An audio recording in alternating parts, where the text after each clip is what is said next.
Gauss प्रमेय के अनुप्रयोग में आज हम लोग पढ़ेंगे एक नया टॉपिक है, जिस टॉपिक का नाम है समतल आवेशित चादर के कारण विद्युत क्षेत्र की तीव्रता। समतल आवेशित चादर के कारण विद्युत क्षेत्र के तीव्रता। अब आइए इस चीज को हम आप लोगों को बता रहे हैं, समझा रहे हैं। होता क्या है, ध्यान से समझिएगा। हमने एक समतल चादर बनाया। यह धातु का एक प्लेट है, पतला है। सीट मतलब चादर होता है, समझ गए ना? मोटी मोटी भाषा में समझ लीजिए। ये इस पर मतलब धनावेश वितरित है, एक समान आवेश वितरित है।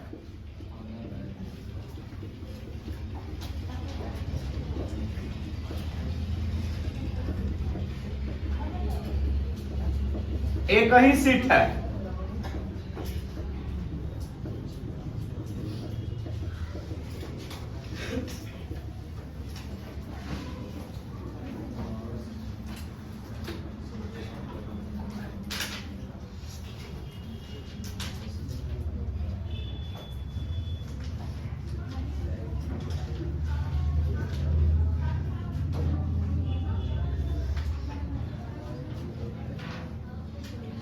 ठीक ना? ध्यान से समझिएगा कि इस चादर के समीप किसी भी बिंदु पर हमने मतलब कि एक बेलनाकार रेख पर, ध्यान से समझिएगा ना, एक पॉइंट ले लिया। एक पॉइंट इधर हो गया P और एक तरफ पॉइंट क्या है P। समझ में आया ना? ध्यान से देखिए, एक हमने समतल शीट लिया, इस पर Q आवेश वितरित है। कौन सा आवेश वितरित है? एक समान आवेश एकरा पर वितरित है। इसके दोनों तरफ हमने एक पॉइंट P लिया और दूसरा का तरफ पॉइंट का ले लिया। इन दोनों पर हमको विद्युत क्षेत्र की तीव्रता निकालनी है। निकलेगा कैसे? इस चीज को व्यंजक के माध्यम से देखिएगा। बाकी आप लोग जानते हैं, हमने आवेशों का वितरण तीन प्रकार से बताया था। एक बताया था ना रैखिक आवेश वितरण, दूसरा का बताया था ना पृष्ठीय आवेश वितरण, और एक बताया था आयतनिक। तो बतलाइए कि जब अगर लीनियर चार्ज के लिए हम बताए थे रैखिक होता है, लेकिन जब किसी समतल चादर पर ना किसी एकांक क्षेत्रफल पर वितरित आवेश को हम लोग क्या बोलते हैं? पृष्ठीय आवेश क्षेत्रफल। उसको किसके द्वारा सूचित किया जाता है? सिग्मा के द्वारा। किसके द्वारा? तो अब यहां पर लिख सकते हैं, आप लोग सॉल्व कर रहे हैं कि समतल आवेशित चादर पर Q आवेश वितरित है। चादर का क्षेत्रफल क्या है? चादर का क्षेत्रफल हमने क्या किया? A है। तो अब बताओ जा, तो बताओ पृष्ठीय आवेश घनत्व बराबर फॉर्मूला क्या होता है? पृष्ठीय आवेश घनत्व बराबर फॉर्मूला क्या होता है? बताओ जा ना। आवेश बटा में क्या हो जाएगा? क्षेत्रफल। यही ना फॉर्मूला होता है वो।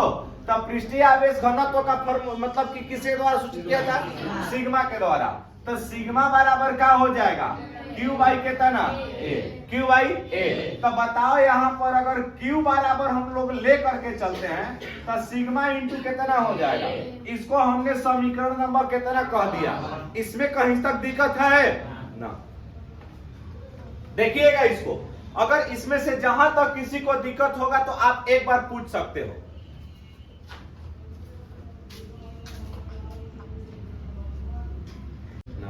देखिए ध्यान से थोड़ा सा ना, कि अब यहां पर मान लेते हैं कि हमने एक पॉइंट P रखा है और दूसरा तरफ पॉइंट कितना रखा है? एक तरफ का जो पॉइंट है कितना है? P, और दूसरी ओर का पॉइंट कितना है? तो अब यहां पर ध्यान से लिखिएगा, यदि बिंदु P और P डैश से गुजरने वाला ना वैद्युत फ्लक्स फ्लक्स।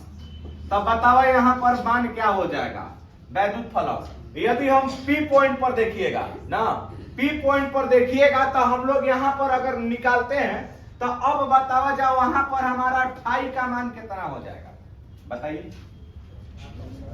बोलिए। फाई बराबर हमारा मान क्या हो जाएगा ना, हाँ। अब यहाँ पर देखा जाए कि अब क्यू बटा में एप्सिलॉन नॉट नहीं, ये तो एकांत क्षेत्रफल से होकर के गुजर रहा है ना, है? तो अब यहाँ पर मान लेते हैं कि हमारा उस P पॉइंट पर, किस पॉइंट पर हो ना, बिंदु P पर। तो जब अगर बिंदु P पर लेकर के चलिएगा तो उस कंडीशन में हमारा वहां पर फ्लक्स हमने कितना रख लिया, φ1। कितना रख लिया, तब φ1 बराबर मान हो जाएगा E ना। अगर यहाँ पर मान लेते हैं कि अल्प पृष्ठीय क्षेत्रफल कितना होगा, dA का हो, dA। तब बताओ यहाँ पर d φ1 बराबर वैल्यू का हो जाएगा, EDA का हो जाएगा, EDA। तो अब बताइए ना, EDA। तब बताओ यहाँ पर d φ1 बराबर EDA कॉस कितना, थीटा बराबर कितना डिग्री। तो जब थीटा बराबर 0 डिग्री हो जाएगा तो उस कंडीशन में d φ1 बराबर EDA का हो जाएगा, EDA कॉस 0 डिग्री। तो कॉस 0 डिग्री के मनवा कितना हो जाएगा, बोलो। अब बताओ क्या करने पर, दोनों तरफ क्या करने पर, समाकलन न करने पर। जब दोनों तरफ समाकलन कीजिएगा तब वैल्यू क्या हो जाएगा, d φ1 बराबर कितना हो जाएगा, E और फिर कितना DA। d φ1 के वैल्यू φ1 बराबर क्या हो जाएगा, EA। तो जितना P पॉइंट पर हुआ EA आया, तब बिंदु P डैश पर भी कितना हो जाएगा, बिंदु P डैश पर। तो जब P डैश पर निकालिएगा तो वहां पर भी वैल्यू हमारा, अगर मान लेते हैं कि फ्लक्स φ2 हो, तब φ2 बराबर वैल्यू कितना आएगा, बोलिए। तो अब यहाँ पर इन्हें लिखे लोग ना, यहाँ देख लीजिएगा। तो हमने क्या काम किया कि EA सॉरी देखा, P पर हमारा वैल्यू EA आया, तब P डैश पर भी कितना आएगा, बोलो। अब नेट फ्लक्स यहाँ पर देख लो, यदि नेट फ्लक्स कितना हो, फाई हो, तो जब नेट फ्लक्स फाई हो तब फाई बराबर वैल्यू का हो जाएगा, φ1 प्लस कितना, φ1 प्लस। तो बताओ यहाँ पर बबुआ फाई बराबर वैल्यू का हो जाएगा ना, φ1 के वैल्यू कितना बा, EA, अब φ2 के वैल्यू कितना बा, आज जोड़ देबो तो बताओ 2EA।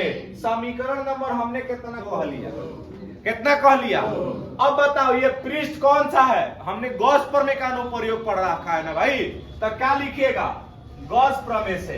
किस प्रमेय से, गॉस प्रमेय से। तो जब गॉस प्रमेय से लेके चलो तब फाई बराबर क्या होता है, क्यू बटा में कितना, क्यू बटा में। तब बताओ एकरा के समीकरण नंबर क्या कह दीजिएगा, तो लिख सकते हैं ना, समीकरण 2 और कितना से, 3 से क्या करने पर, तुलना करने पर। जब ये दोनों के तुलना करिएगा तब मान क्या हो जाएगा, 2EA बराबर कितना, क्यू बटा में कितना, क्यू बटा में एप्सिलॉन। तब बताओ 2EA बराबर ना। अब बता एक चीज तनी सुन ध्यान दीजिएगा ना, हमको तो विद्युत क्षेत्र निकालना है। तब बताओ बबुआ, अगर E बराबर ले करके चलिएगा तो हई जवन गुणा में बा हेने एक टका में हो जाएगा, बोलिए। तब बताओ यहाँ पर Q बाटा में क्या हो जाएगा, 2A अब फिर कितना। बताओ एक चीज, समीकरण 1 से, जब समीकरण 1 से लेके चलिएगा, यहाँ हम कर देता नहीं ना, समीकरण 1 से। तब बताओ बबुआ एकरा में समीकरण 1 बराबर 1 में क्या है, Q बराबर कितना है, सिग्मा इंटू कितना, सिग्मा क्या है, पृष्ठीय आवेश घनत्व, A क्या है, पृष्ठीय क्षेत्रफल। तब बताओ यहां से E बराबर है क्यू के जगह पर क्या रखा है? बोलिए सिग्मा ए। बाटा में कितना? 2a। अब फिर कितना बताओ? एकरा में का कटी? ए से ए। तब बताओ खाली का बच गया? ई बराबर सिग्मा बाटा में। तो समतल प्लेट चादर के लिए विद्युत क्षेत्र का तीव्रता का मान कितना आया? जोर से बोलिए। हाँ बताओ। बोलना है कि समतल आवेशित चादर के कारण किसी बिंदु पर विद्युत क्षेत्र की तीव्रता का मान E बराबर सिग्मा बाटा में कितना? 2 एप्सिलॉन। जय हिंद।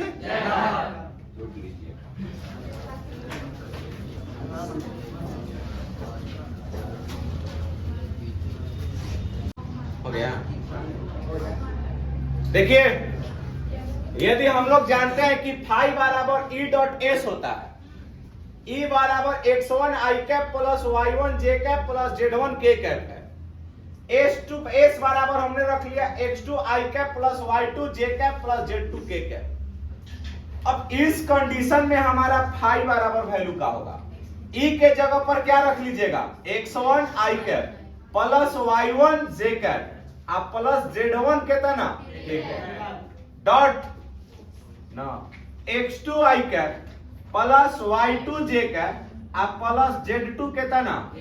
देख लीजिए हमने E के जगह पर ये वाला वैल्यू रख लिया, S के जगह पर ये वाला वैल्यू रख लिया। 11th क्लास में आपने पढ़ा था I डॉट I बराबर क्या होता है?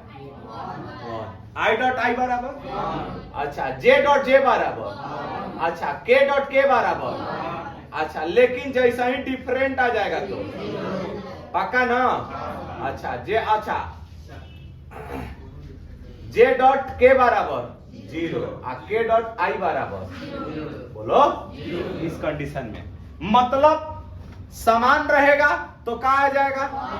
अच्छा तब यहां पर फाई बराबर जब मल्टीप्लाई कीजिएगा तो हमारा फॉर्मूला निकल के आएगा x1 इंटू कितना plus y1 into plus z1 into. बाकी आप लोग तो समझदार है, एक ही चीज बार बार बताने से तो फायदा है नहीं, है ना। हम सवाल यही पर एक न्यूमेरिकल करवा रहे हैं, कोई दिक्कत? देखिएगा न्यूमेरिकल क्या है ना। आखिर बस लिखिए।